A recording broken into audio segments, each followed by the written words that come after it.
سورہ فاتحہ کی پہلی آیت میں الحمدللہ رب العالمین، اس میں عالمین کا لفظ جو ہے وہ تمام جہانوں پر اطلاق پاتا ہے، اور آن صلی اللہ علیہ وسلم کے بارے میں رحمت للعالمین قرار دیا ہے۔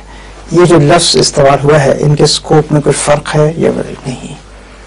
العالمین جو لفظ ہے، پہلے یہ دیکھیں کہ اس کے اپنے سکوپ میں کوئی فرق ہے کہ نہیں؟ اپنے سکوپ میں تو نہیں؟ اچھا، بنی اسرائیل یہود کو اور بنی اسرائیل کو سب جہانوں میں فضیلت دی تھی۔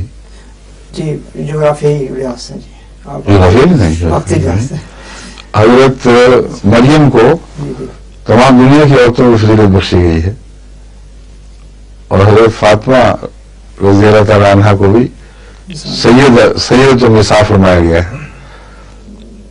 تو مختلف انبیاء کو مختلف قوموں پر فضیلت، پھر رسول اللہ علیہ وسلم کو بھی فضیلت بخشی گئی، اور وہاں بھی عالمین کا لفظ ہے، اس لیے عالمین کا سکوپ طے ہونا ضروری ہے، سمجھے؟ ایک دفعہ الغازی میں جب درس شروع ہوئے تھے، اس میں میں نے لفظ عالمین پر اس پہلو سے بحث کی تھی۔ میں نے کہا تھا جو العالمین ہے یہ ہر شخص کے تصور کے مطابق بدل جاتا ہے، اور ہر قوم کے تصور کے مطابق بدل جاتا ہے، ہر زمانے کے تصور کے مطابق بدل جاتا ہے۔ صرف ایک وینٹیج پوائنٹ ہے خدا کا جو رب ہے، اس کے وینٹیج پوائنٹ یعنی اس کے زاویہ نظر سے عالمین ہمیشہ العالمین ہی رہے گا، اور اصل عالمین وہ ہے جو خدا کو دکھائی دے رہا ہے۔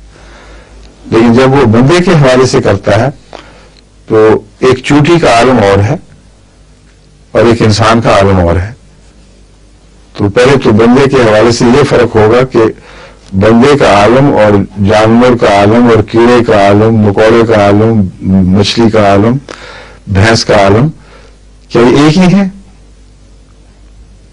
ایک نہیں ہے، کیونکہ ربوبیت الگ الگ ہے، اور رب العالمین کے جوڑ نے بہت عظیم فلسفے سے پردہ اٹھایا ہے کہ تم نے اگر کسی کے عالم پہچاننا ہو تو اس کی ربوبیت کو پہچانو۔ جس حد تک خدا ربوبیت فرماتا ہے، اس کے عالم کے ہر جز پر وہ ربوبیت حاوی نہ ہو تو خدا رب العالمین نہیں ہے۔ اور کہیں کسی کیڑے کو گند کھلا رہا ہے اور اس کی ساری ضرورتیں پوری کر رہا ہے، تو اس کیڑے کا عالم کہاں اور کہاں ایک انسان کا عالم؟ پھر مذاہب کے عالم میں اتنا فرق کہ کہیں صرف حلال کی بحث ہو رہی ہے، کہیں طیبہ بھی شرط لگا دی گئی ساتھ، حلال طیبہ اتنا فرمایا کہ ذہن نشین کرا دیا کہ تم صرف حلال کھانے والی امت نہیں ہو، اس سے بھی اگلا قدم اٹھاؤ، نہایت ہی اعلیٰ درجے کی غذا کی طرف نظر رکھو، ذرا گھٹیا ہو گندی ہو جائے تو احتیاط کیا کرو۔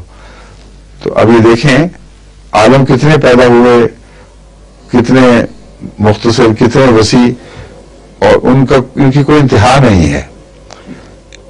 اس لیے اس کانٹیکسٹ میں اگر کوئی سوال بنتا ہو تو وہ کریں، ٹھیک ہے؟ آپ سنائیے۔